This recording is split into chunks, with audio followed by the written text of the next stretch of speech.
presentation today? I think the presentation was really engaging. It gave a lot of good insight about things that happen in their lives, the kids can relate to. Showed them that obstacles are just tests that are temporary. And if you stay positive and stay on task and stay focused and never lose sight of your dreams, you can get through anything.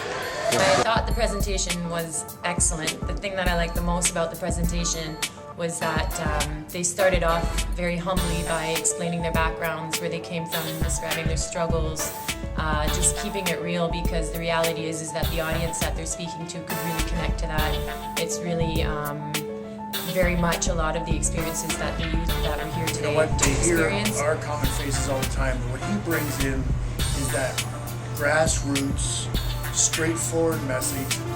This is the plan I put in place, and this is how I got to it. And the more the kids see that, the more the kids realize that it's achievable and create their own plan, then it's successful. So bringing people like John in, it's helpful for me as a principal of school.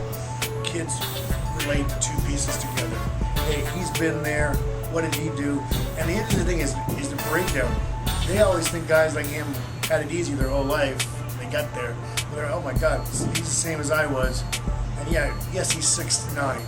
Yes, he has 12, 15 as SATs. 6'9" part you can't change. The SAT part you can. So how do my kids get there? And I'm just trying these kids to put a roadmap together that's going to make them successful beyond high school. And I need these connections. The young men, particularly in the audience, seeing strong, successful men, resilient, overcome all these obstacles, manage to set goals despite their obstacles and achieve them, and really impress on the youth that one of the most important things is being an honorable person, an honorable man, and in order to achieve your goals, doing it through really hard work and discipline. 3 days up here in Toronto is the beginning of something very, very important that we're working on for Winning Because I Tried in the basketball talk book with my boy Dave, my boy Audley. Incredible time up here. I'm happy that they were able to facilitate me and my partner Modie coming up here. By the way, my name is John Wallace.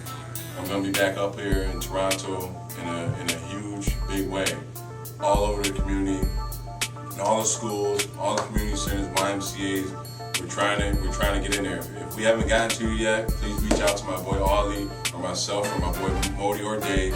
And we're trying to get to your school. We're trying to get to your community center. We're trying to get to your YMCA. We're trying to get to your kids to change the way that what's going on in this world today for the kids. All right. No doubt. It's been a great 3 days. The impact has been incredible. It's been massive.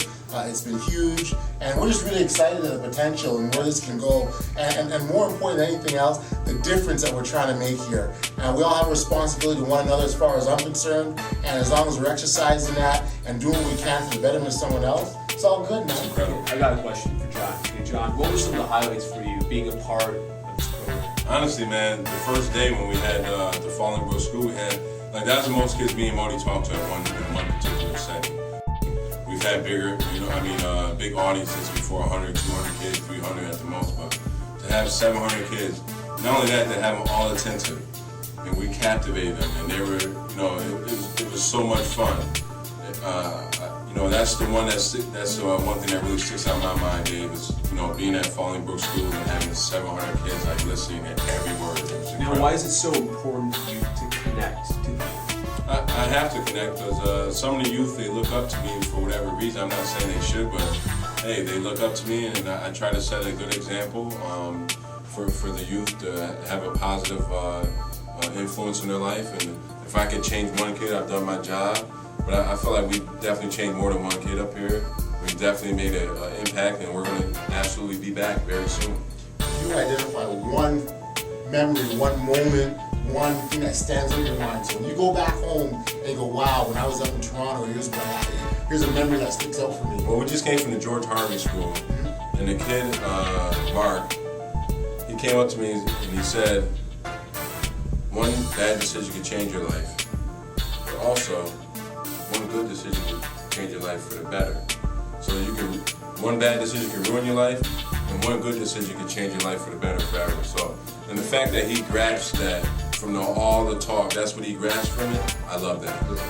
Sure. Well, John, thanks to you, to Modie Cox, your colleague, for being a part of this. Bigger and better things on the horizon for all of us. So, John Wallace, he's coming to your school. Yeah. Can't wait, man. Yeah. Yeah, and by the way, 90s hip hop still rules. Sorry. Absolutely. Crisscross. Yeah. Jump. Got to turn my pants around.